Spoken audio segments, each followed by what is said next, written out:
नमस्कार, प्रणाम, सुप्रभात। आज वीरवार का दिन है। हम उपनिषद का अध्ययन करते हैं, समझने की कोशिश करते हैं कि उपनिषदों में क्या लिखा हुआ है। ऋषियों ने, मुनियों ने अपने गहन विवेचन से अपने शिष्यों के साथ मिलकर जो तर्क संवाद करते थे, उसका सारांश ही उपनिषद कहलाता है।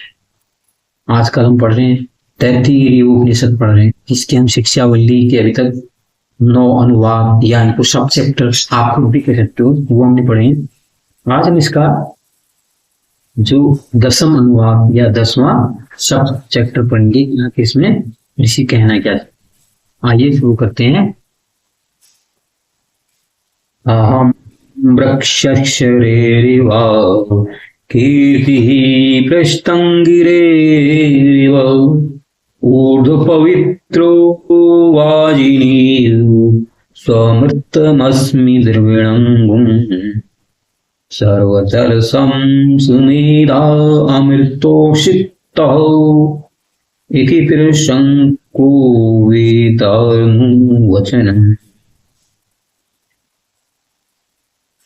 आपने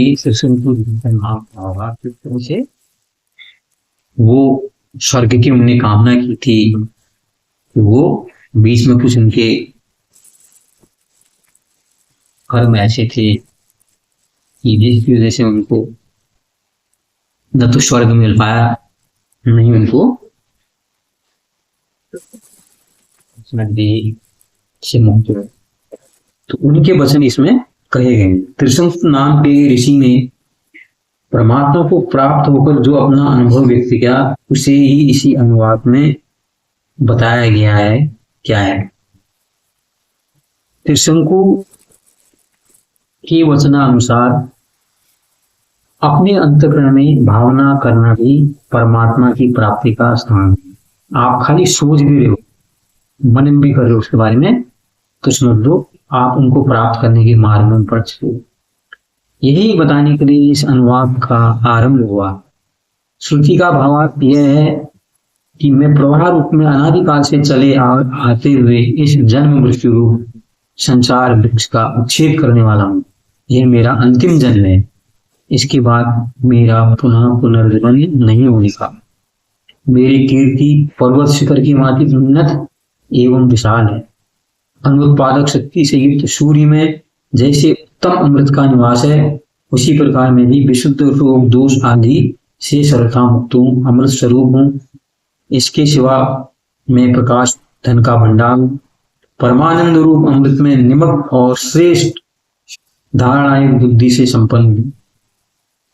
इस प्रकार यह ऋषि त्रिशंकु का वेद वचन है, अर्थात ज्ञान प्राप्ति के बाद व्यक्त किया हुआ बाद में है वो उनको अनुभव हुआ।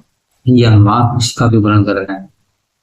मनुष्य जिस प्रकार की भावना करता है वैसा ही बन जाता है। उसके संकल्प में यह अपूर्व आश्चर्यजनक शक्ति है। अतः जो मनुष्य अपनी उपयुक्त भावना का अभ्यास करेगा वो निश्चय वैसा ही बन जाएगा। परंतु इस साधन में पूर्ण सावधानी की आवश्यकता है। यदि भावना के अनुसार गुण आकर अभिमान आ गया तो पतन भी हो सकता है। यदि इस वेद वचन के रहस्य को ठीक समझकर हम भावना की जाए तो अभिमान की आशंका भी नहीं की जा सकती। इतनी अच्छी बात की यहाँ पर यह भी कहा गया है कि हम जो सोचते हैं, अपने अंदर मनन करते हैं, हम वैसे हो जाते हैं। जो संगत कहते हैं, संगत भी उसी का एक हिस्सा से, जैसा हम सोचते हैं हम सोचेंगे कहाँ, जिस संगत में हम रहेंगे हमारी जो सोच है, हमारी जो चिंता है, वो भी उसी की तरह रहेगी। हम फिर वैसा ही सोचना शुरू करेंगे।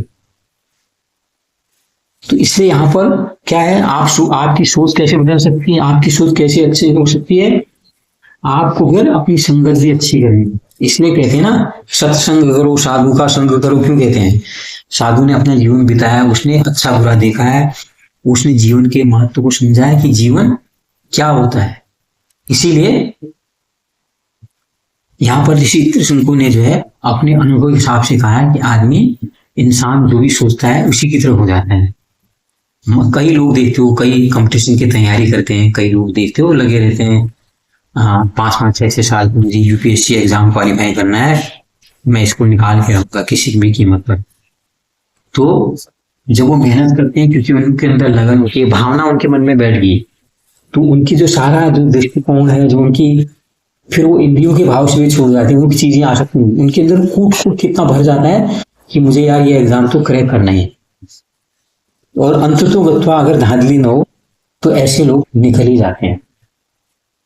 ऐसी ही सत्संग का है। आदमी एक बार एक राजा की कहानी आपने सुनी। उसके पास कोई आदमी तोते बेचने वाला दूध तोल लेके आया, तो राजा ने पूछा बताओ क्या है इसमें। राजा से उसने कहा राजन, एक तोता 5 रुपए का है और दूसरा तोता 500 रुपए का है। उसमें तो राजा ने कहा अच्छा देख तो एक से लाओ, मुझे 5 रुपए वाला तोता दे। तो अगले दिन सुबह जब राजा उठे, अपने शयन कक्ष के बाहर बालकनी में रखा होगा तोता के, तो सुबह जो तोता जो है गालियां गलौज और अभद्र भाषा का उच्चारण करने लगा। राजा ने कहा तुरंत हटाओ इसको, बुलाओ उसको, वो बहेली को चिड़िया पकड़ने वाले बुलाओ यहाँ। तो उसने कहा ये क्या तुमने कर रखा है। उसने कहा महाराज आज आप वाला तोता दूसरा तोता मैं दे रहा हूँ, आप उसको रख लीजिए, पैसे आप मेरे को बाद में देना, भाई कोई बात नहीं। तो उस दिन वो दूसरे तोते को राजा को दे दिया गया। अब जब अगले दिन सुबह राजा उठे तो वहां बिल्कुल भजन कीर्तन जो है वाला तोता पाठ कर रहा है, हरि के गुण गा रहा है। तो राजा को तो पता ही नहीं लगा, राजा बड़े भाव विभोर हो गए। उसने कहा ये तो बड़ी अच्छी बात है, देखो इसने तो मेरा दिन शुभ कर दिया। फिर बुलाया गया उस बहेली को, उस चिड़ी मार को। तो वो आया, ये पकड़ो तुम 500 रुपया, तुम पैसे 1000 रुपये दो, कोई दिक्कत नहीं है मैं तुम्हें देता हूँ, लेकिन तुम मुझे बताओ तोते दोनों एक ही लग रहे हैं, ये है क्या चक्कर।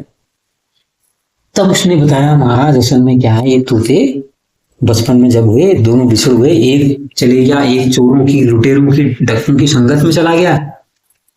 उसने वहां गाली गलौज सब सीखा, क्योंकि चोर डकैत वही काम करते हैं। और जो दूसरा तोता है वो साधु संगत का उसको मौका मिला, साधुओं के बीच में चला गया। साधु लोग राम नाम हरि कीर्तन कर रहे हैं, तो उनके बीच में ये तोता रहा हुआ है जो हरि का। तो ऐसी संगत का असर है। तो इसलिए संगत पे भी बहुत जोर है। हमारी संगत से हमारी जो भावना है, मन है, वो शुद्ध होता है, परिष्कृत होता है। हमारे मन की जो मलिनता है अगर उसे दूर करनी है, आप कुछ दिन 1 महीना 2 महीना साधु संगत में रहिए, तो आपको अपने आप से घृणा होने लग जाएगी। यार मैं अब तक जो जीवन जी रहा था, कितना मैं गलत जीवन जी रहा था। मैं लोगों से नफरत कर रहा था, लोगों के बारे में बात कर रहा था, हाँ उनके साथ में तुलना कर रहा था। मैं तो अपने आप में परिपूर्ण नहीं है, मेरे अंदर में इतनी कमियां हैं। तो यही उपनिषद के ऋषि कहते हैं, जब ऋषि को ये सब पता लग गया, तभी तो कह रहे हैं अब मुझे सारे गुण दोषों का पता लग गया, अब मेरा अब पुनर्जन्म नहीं होगा। यही तो है भावनाएं, राग देश मोह, ये सारी क्या है, ये पुनर्जन्म की वृत्तियां हैं। तो ये था आज का शिक्षावल्ली का 10वां अनुवाद। अगले हफ्ते हम 11वें अनुवाद को पढ़ेंगे। बहुत बहुत धन्यवाद। आप लोग भी पढ़िए, अपने हिसाब से विवेचन कीजिए, मनन कीजिए। बड़े अच्छे ग्रंथ हैं हमारे, बड़े एक शोध करके अनुसंधान करके ऋषि ने और उनके शिष्यों ने हमें ज्ञान दिया हुआ है, उसको हमें पढ़ना चाहिए। बहुत बहुत नमस्कार, आपका दिन शुभ।